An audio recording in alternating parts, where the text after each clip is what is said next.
টানা বৃষ্টিতে নোয়াখালী জেলা শহরে সৃষ্টি হয়েছে জলাবদ্ধতা। এ নিয়ে বিস্তারিত জানাতে যুক্ত হচ্ছেন সহকর্মী সুজন মাওলা। সুজন, জলাবদ্ধতায় জনগণের ভোগান্তি কেমন দেখছেন?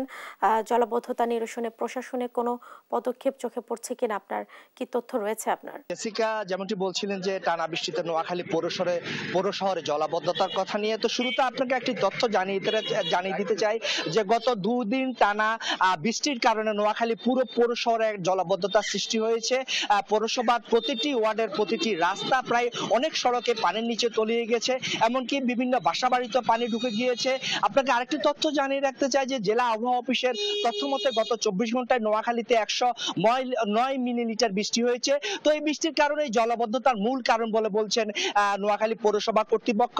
তো পৌরবাসীর একটি অভিযোগ রয়েছে যে পৌরসভা কর্তৃপক্ষের একটা উদাসীনতার কারণে এই জলাবদ্ধতার সৃষ্টি হয়েছে। কারণ হিসেবে তারা বলছেন যে বর্ষা মৌসুম শুরুর আগে পৌরসভা কর্তৃপক্ষের কাছ থেকে যে পৌরসভার বিভিন্ন খাল রয়েছে, নালা রয়েছে, ডোবা রয়েছে, এগুলো পরিষ্কার করার না কারণে বা খনন না করার কারণে এই জলাবদ্ধতা সৃষ্টি হয়েছে বলে অনেকে মনে করছেন। তো আমি আপনাকে এমনই একটি চিত্র দেখাচ্ছি যে নোয়াখালী পৌরসভার যে 3 নম্বর ওয়ার্ডের একটি বাড়ির সড়কের চিত্র আপনাকে দেখাচ্ছি। তো এই ধরনের অসংখ্য চিত্র পুরো নোয়াখালী পৌরসভার প্রতিটি ওয়ার্ডে রয়েছে, প্রতিটি রাস্তায় রয়েছে। এই ধরনের পানির নিচে রয়েছে প্রতিটি সড়ক, প্রতিটি ঘরবাড়ি পানির ভিতরে রয়েছে। তো আমি এখন এই বিষয়ে কথা বলবো নোয়াখালী পৌরসভার যিনি ভারপ্রাপ্ত মেয়রের দায়িত্বে রয়েছেন, প্যানেল মেয়র রতন কৃষ্ণ পাল।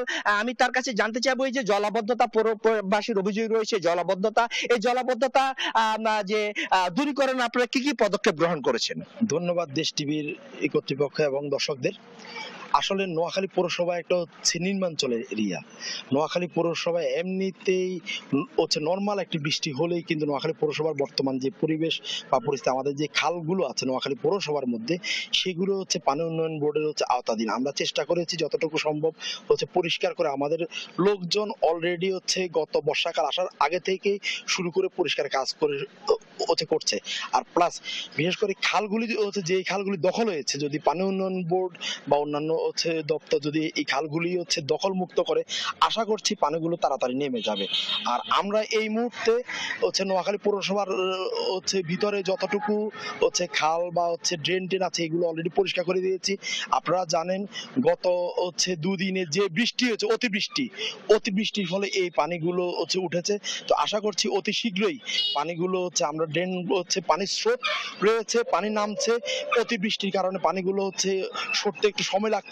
তো আশা করছি আমরা অতি দ্রুতই পানিগুলো নেমে যাবে।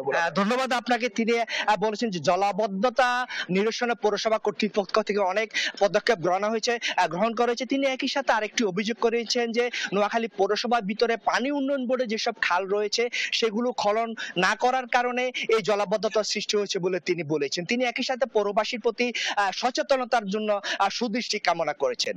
এ হচ্ছে নোয়াখালী থেকে জলাবদ্ধতা নিয়ে আমার কাছে সর্বশেষ।